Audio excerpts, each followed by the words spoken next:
sa talagang salita. Kaya, nung ako'y pumunta doon sa kanila, hindi ko na po kayo naabutan. Sabi po nila, nakaalis na po kayo. Mayroon na naman bumubulong. Ay, pumunta. Ay, hindi. Sabi ko, hindi pwedeng hindi ako pumunta. Kailangan ko talaga. Kailangan ko kung ano yung gustong ipahiwatig sa akin. At yun po, nung pagpasok ko po dito, at mayroon po akong nakasabayan na sila po ay bumaba sa kanilang sasakyan.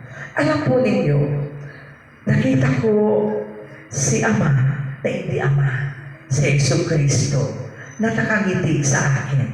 Siguro sabi niya, natutuwa siya.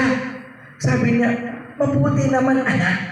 Kasi sa tagal-tagal ko ng pag-iimbita sa iyo, at ngayon sa taong ito, dumating ka.